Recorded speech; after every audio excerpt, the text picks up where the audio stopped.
Silakan. Okey, Datuk. Apa pandangan Datuk mengenai kerjasama politik BNPH dan antara parti politik untuk PRN Sabah yang akan berlangsung tahun depan ni?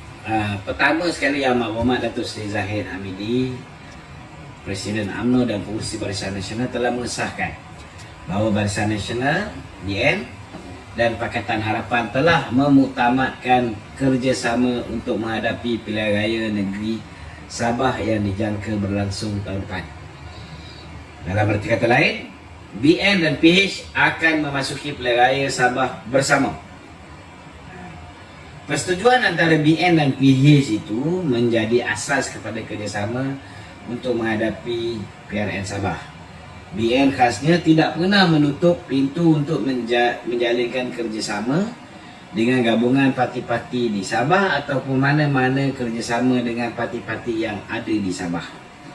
Dan BN juga tidak menggunakan pendekatan lama bahawa tidak ada sebarang peluang untuk mengadakan rundingan. Dulu betul, tapi sekarang ni ada, boleh berunding. Pengurusi BN Sabah Datuk Seri Bong Mukhtar Radin juga selari dengan pandangan pengurusi BN di mana kerjasama ini amat bersesuaian dengan landscape politik Sabah dan disesuaikan dengan situasi politik di peringkat nasional. Selain itu, bagi parti lain selain daripada komponen BN dan PH, rundingan terperinci akan diadakan apabila tiba masanya. Dah berubah nanti baru kita runding lah. Datuk Seri Zahid juga tidak menolak kemungkinan gabungan rakyat Sabah GRS yang memerintah negeri itu mungkin juga boleh bekerjasama dengan BN dan PH pada pilihan raya negeri yang akan datang. Ataupun baru-baru ni kita pun tengok IGG berjumpa dengan Samsuri. Kalau dia nak bekerjasama dengan PAS pun silakan, tak ada masalah. Buat masa ni pengurusi BN sendiri telah bertemu dengan pemimpin utama GRS.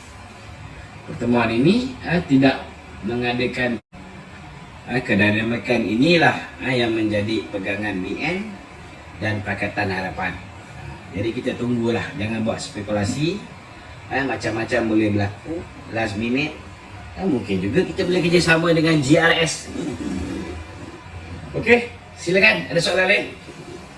Okey, Datuk, kita beralih pada soalan mengenai Datuk Seri Najib. Terdapat pelbagai tomahan dan persepsi negatif dari sesetengah penyokong Datuk Seri Najib. Supaya tinggalkan Datuk Seri Najib. Ini semua manusia tak ada otak. Sepatutnya hari ini dia galakkan orang, mendesak supaya Datuk Seri Najib diberikan keadilan.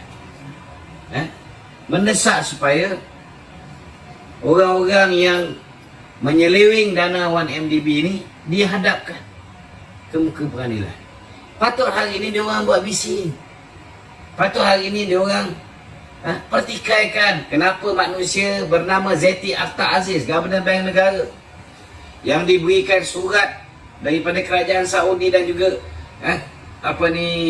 Kementerian Kewangan Saudi dan juga kerabat diraja Saudi. Datuk Seri Najib bagi surat kepada Zeti supaya Zeti cek betul ke ni Kementerian Kewangan nak bagi duit kepada dia. Orang ni rupa-rupanya suami dan anak dia dapat 715 juta daripada Jolo. Mestilah nasihat dia kepada Datuk Seri Najib, nasihat yang membolehkan dia punya keluarga menerima dana daripada Jolo, menerima suapan rasuah daripada Jolo. Sama juga Datuk Seri Najib, bila ada permohonan daripada SRC International untuk memohon pinjaman daripada KUAP, Datuk Seri Najib arahkan Nur Muhammad Yaakob, bekas Menteri Mahathir ni, Zeti pun orang Mahathir juga, untuk membuat due diligence dan sediakan cabinet paper sama ada patut tak bagi pinjaman KUAP 4 bilion ringgit kepada SRC International. Orang ni dapat 85 juta ringgit daripada Jolo. Takkan dia akan buat laporan yang adil, laporan yang baik untuk memastikan dana KUAP ni selamat.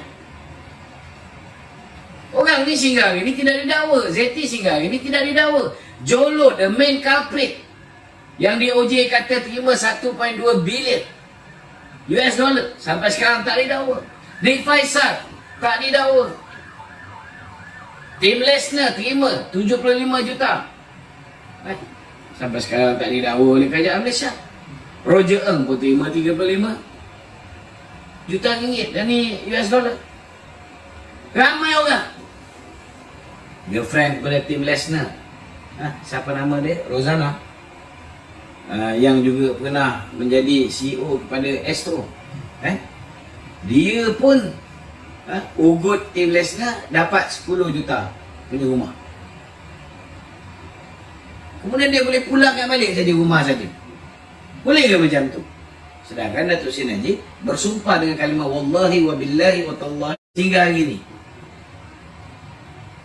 Mana perginya janji nak laksanakan apa dia panggil? Royal Commission of Inquiry ni. Apa dia panggil? RCI. Terhadap Tommy Thomas. Mana pergi janji ni? Sepatutnya dia orang ni highlightkan benda ni. Kurang-kurang ada pressure. Kan? Tapi bila buat kenyataan bodoh, kata orang dalam kerajaan hari ni gila jawatan, gila harta, dah lupakan Datuk Seri Najib. Cuba bayangkan kenyataan kamu begini.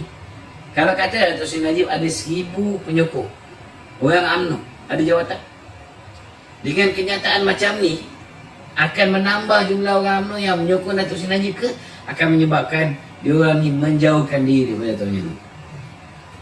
So pakai otak lah. Kadang-kadang dia orang ni terasa dia orang ni lebih Najib daripada kita ni. Lepas tu bila keluar ayat-ayat macam ni, penyokong Datuk Seri Najib yang dalam kerajaan ni bukan semua malaikat tau. Dia orang ni bermati-matian membela Datuk Seri Najib. Cuma dia orang tak boleh lah beritahu dengan kau apa dia orang buat. Banyak benda kena dirahsiakan.